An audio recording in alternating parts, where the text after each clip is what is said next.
नमस्कार मित्रों, रीता सरकार की प्रस्तुति महाश्वेता देवी की लिखी हुई कहानी का शीर्षक है क्यों क्यों लड़की। छोटी सी लड़की थी वह, करीब 10 साल की। एक बड़े से सांप का पीछा कर रही थी। मैं उसके पीछे भागी। ना मोइना ना। क्यों? उसने पूछा।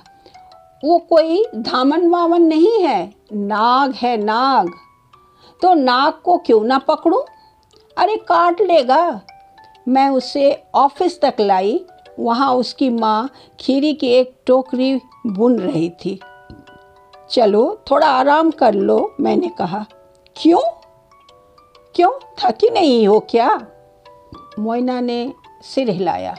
बाबू की बकरियां कौन घर लाएगा, और लकड़ी लाना, पानी लाना, ये सब कौन करेगा? खीरी ने कहा, बाबू ने जो चावल भेजा है उसके लिए उसे धन्यवाद देना न भूलना। क्यों क्यों दूं धन्यवाद उसे? उसकी गौशाला धोती हूँ, हजारों काम करती हूँ, उसके लिए कभी धन्यवाद देता है मुझे? मैं क्यों उसे धन्यवाद दूं? मोइना अपने काम पर भाग गई। खीरी सिर हिलाती रह गई। ऐसी बच्ची नहीं देखी कभी, बस कहती रहती है क्यों क्यों। गांव के पोस्टमास्टर ने तो उसे क्यों क्यों लड़की का नाम दे रखा है। मुझे तो अच्छी लगती है मोइना। इतनी जिद्दी है कि एक बात पकड़ ले तो उससे हटती नहीं। मोइना आदिवासी लड़की थी, शबर जाति की। शबर लोग गरीब और भूमिहीन थे। बाकी शबर लोग कभी शिकायत करते सुनाई नहीं देते थे। सिर्फ मोइना ही थी जो सवाल पर सवाल करती जाती। क्यों मुझे मीलों चलना पड़ता है नदी से पानी लाने के लिए? क्यों रहते हैं हम पत्तों की झोपड़ी में? हम दिन में 2 बार चावल क्यों नहीं खा सकते? मोइना गांव के बाबुओं की बकरियां चराने का काम करती, पर न तो वह अपने आप को दीनहीन समझती, न ही मालिकों का एहसान मानती। वह अपना काम करती, घर आ जाती और बुदबुदाती रहती। क्यों उनका बचा खुचा खाऊं मैं तो बढ़िया खाना बनाऊंगी शाम को। हरे पत्ते और चावल और मिर्ची वाला, और सारे घर वालों के साथ बैठकर खाऊंगी।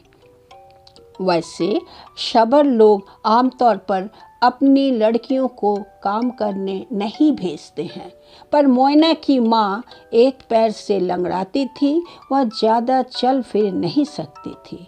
उसके पिता दूर जमशेदपुर काम की तलाश में गए हुए थे और उसका भाई गोरो जलाऊ लकड़ी लाने जंगल जाता था। सो मोइना को भी काम पर जाना पड़ता था। उस अक्टूबर में मैं समिति के साथ वहाँ पूरा 1 माह रुकी। एक सुबह मोइना ने घोषणा की कि वह समिति वाली झोपड़ी में मेरे साथ रहेगी। बिल्कुल नहीं, खीरी ने कहा। क्यों नहीं? इतनी बड़ी झोपड़ी है, एक बुढ़िया को कितनी जगह चाहिए? तुम्हारे काम का क्या होगा? काम के बाद आया करूँगी। और वह एक जोड़ी कपड़े और एक नेवले का बच्चा लिए आ पहुँची। ये बस जरा सा खाता है और बुरे सांपों को दूर भगा आता है, उसने कहा। अच्छे वाले सांपों को मैं पकड़कर माँ को दे देती हूँ।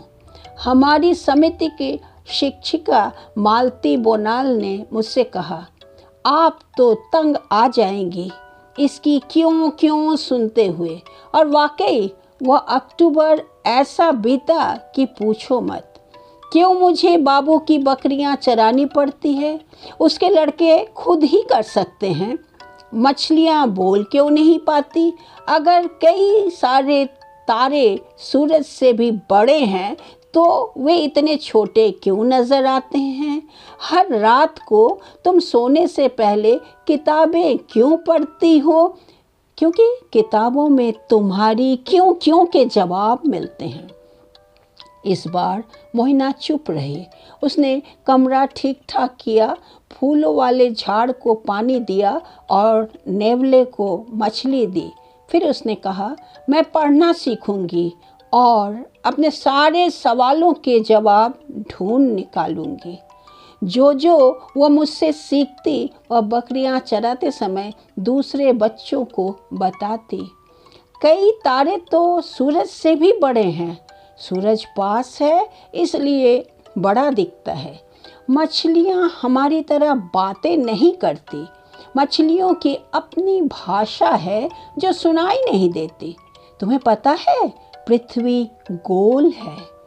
1 साल बाद जब मैं उस गांव में दोबारा पहुंची तो सबसे पहले सुनाई दी मोइना की आवाज़। स्कूल क्यों बंद है? समिति के स्कूल के अंदर एक मिमियाती बकरी को अपने साथ घसीटते हुए उसने मालती को ललकारा। क्या मतलब है तुम्हारा? क्यों बंद है? मैं भी क्यों ना पढ़ूं? तो तुम्हें रोक कौन रहा है? पर कोई कक्षा ही नहीं लगी। स्कूल पूरा हो चुका था। क्यों? तुम जानती हो मोइना, मैं सुबह 9 से 11 बजे तक कक्षा लगाती हूँ। मोइना ने पांव पटक कर कहा, तुम समय बदल क्यों नहीं सकती? मुझे बाबू की बकरियां चरानी होती है सुबह। मैं तो सिर्फ 11 बजे के बाद ही आ सकती हूँ। तुम पढ़ाओगी नहीं तो मैं सीखूंगी कहाँ से? मैं बूढ़ी माँ को बता दूंगी कि बकरी चराने वाले या गाय चराने वाले हम में से कोई भी नहीं आ सकेगा अगर स्कूल का समय नहीं बदला। तभी उसने मुझे देखा और अपनी बकरी ले भाग खड़ी हुई। शाम को मैं मोइना की झोपड़ी पर गई। चौके की अंगार के पास मज़े से बैठी मोइना अपनी छोटी बहन और बड़े भाई को बता रही थी, 1 पेड़ काटो तो 2 पेड़ लगाओ। खाने के पहले हाथ धो लो। जानते हो क्यों? पेट दर्द हो जाएगा अगर नहीं धोओगे। तो तुम कुछ नहीं जानते हो। क्यों? क्योंकि तुम समिति की कक्षा में नहीं जाते। तुम्हें क्या लगता है गांव में जब प्राइमरी स्कूल खुला तो उसमें दाखिल होने वाली पहली लड़की कौन थी? मोइना। मोइना अब 18 साल की है। वह समिति के स्कूल में पढ़ाती है। अगर तुम उसके स्कूल के पास से गुजरोगे तो निश्चित ही तुम्हें उसकी बेचैन आवाज़ सुनाई देगी। आलस मत करो, सवाल करो मुझसे। पूछो क्यों मच्छरों को ख़त्म करना चाहिए? क्यों ध्रुव तारा हमेशा उत्तरी आकाश में ही रहता है? और दूसरे बच्चे भी अब सीख रहे हैं पूछना क्यों। वैसे मोइना को पता नहीं है कि मैं उसकी कहानी लिख रही हूँ। अगर उसे बताया जाए तो कहेगी, क्यों? मेरे बारे में क्यों? धन्यवाद।